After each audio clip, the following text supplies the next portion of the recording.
Picture this, a vast valley, silent and tense. On one side, an army, the Israelites frozen in place. On the other, the Philistines, confident and jeering. Between them, a single figure casts a long, terrifying shadow.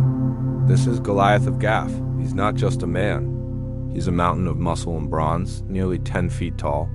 His armor gleams under the sun. His spear is as thick as a weaver's beam, and his voice, a thunderous roar that shakes the very morale of his enemies.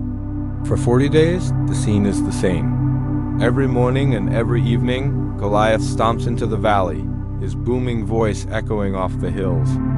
Choose a man and let him come down to me. If he is able to fight and kill me, we will become your subjects. But if I overcome him and kill him, you will become our subjects and serve us. He's not just challenging them to a fight.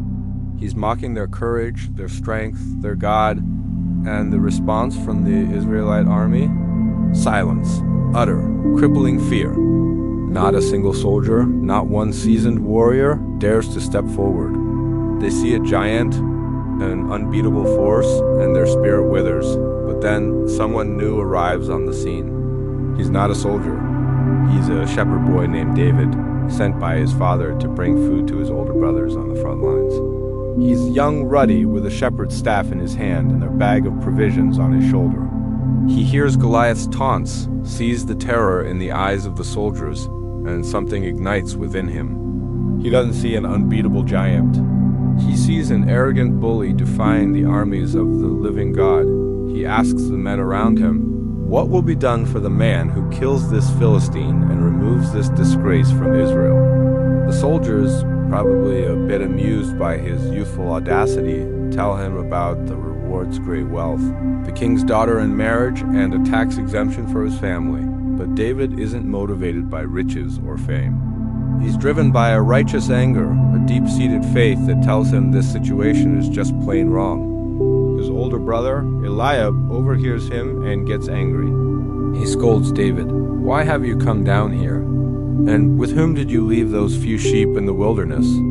I know how conceited you are and how wicked your heart is. You came down only to watch the battle." It's the classic older sibling put down, trying to make David feel small and insignificant. But David isn't deterred. He knows his purpose. He knows his heart. Word of this fiery young man who isn't afraid of the giant eventually reaches King Saul. Saul, desperate for any glimmer of hope, summons David. When David stands before him, Saul sees just a boy. "You are not able to go out against this Philistine and fight him," Saul says, with a tone of weary resignation. "You are only a young man, and he has been a warrior from his youth."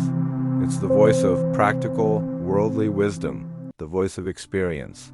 The voice that says, "Know your limits," but David has a different kind of experience. He replies calmly, "Your servant has been keeping his father's sheep. When a lion or a bear came and carried off a sheep from the flock, I went after it, struck it, and rescued the sheep from its mouth. When it turned on me, I seized it by its hair, struck it, and killed it. Your servant has killed both the lion and the bear. This uncircumcised Philistine will be like one of them, because he has defied the armies of the living God. The Lord who rescued me from the paw of the lion, and the paw of the bear will rescue me from the hand of this Philistine." Saul is stunned by this unwavering confidence. It's not arrogance, it's a deep, battle-tested faith. This isn't some kid with a wild fantasy. This is a young man who has faced death in the wilderness and has seen God's deliverance firsthand. For David, Goliath is just another predator threatening the flock he's been charged to protect. Saul, moved by this incredible faith, finally agrees. "Go, and the Lord be with you." Saul then tries to equip David for a conventional battle. He places his own tunic on David, puts a coat of bronze armor on him, and a bronze helmet on his head. David straps on the king's sword and tries to walk around, but he can't. He's clumsy, weighed down. This isn't him. This isn't how he fights. He says to Saul, "I cannot go in these because I am not used to them." So he takes it all off.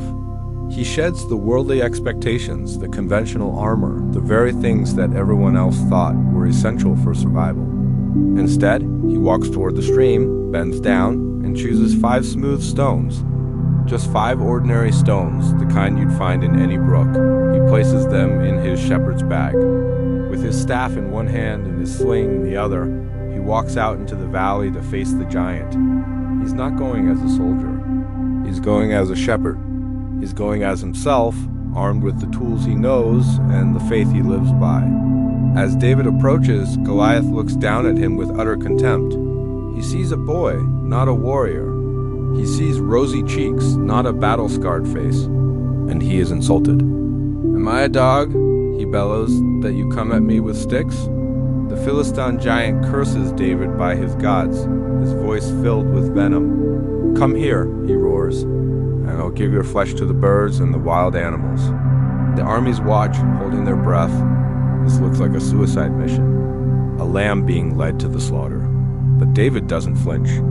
His voice, clear and strong, rings out across the valley, not with fear, but with powerful conviction. "You come against me with sword and spear and javelin, but I come against you in the name of the Lord Almighty, the God of the armies of Israel, whom you have defied.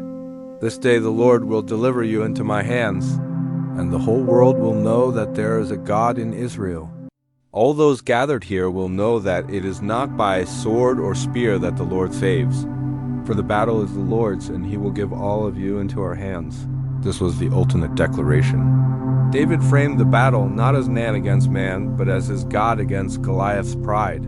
He was turning his personal duel into a global testimony. And then he runs, not away, but toward the giant. Goliath, surprised by this sudden charge, lumbers forward to meet him. As he runs, David reaches into his bag, pulls out a stone, and fits it into his sling. He begins to whirl it, faster and faster, a blur of motion. The sling, an extension of his arm, becomes a precision weapon, honed by years of protecting his flock from predators. He takes aim at the one small patch of vulnerability on the armored giant, the space on his forehead, right between his eyes. With a final, powerful whip of his arm, he releases the stone. It flies through the air with a whistle, a tiny missile of faith against a mountain of flesh and bronze. It travels with incredible speed and unerring accuracy. The stone strikes Goliath's forehead, sinking deep into it. The giant's eyes go wide, a look of pure shock replacing his arrogant sneer. For a moment, he stands there, swaying. The ground seems to tremble as the giant, the unbeatable champion, the terror of the valley, comes crashing down, face first, into the dirt. The thud echoes like a clap of thunder. Silence. A deafening, absolute silence hangs over the valley. Both armies are stunned, unable to process what they've just witnessed. The impossible has happened. A shepherd boy defeated the giant. The stone of faith felled the mountain of fear. David, without a sword of his own, runs to Goliath, takes the giant's own massive sword, and finishes the job, holding up the head for all to see. At that moment, the spell is broken. The Philistines, seeing their champion fall, turn and flee in terror. A great shout erupts from the Israelite camp as they surge forward, chasing their enemies, their fear replaced by a triumphant courage sparked by one boy's incredible act of faith. David didn't just win a battle, he changed the hearts of a nation. He showed them that the size of your giant is never as important as the size of your God. Thank you for watching. If this story inspired you, don't forget to like, subscribe, and hit that notification bell for more content that explores the power of faith and courage. We'll see you in the next video. Thanks for watching. See you in my next video. Bye.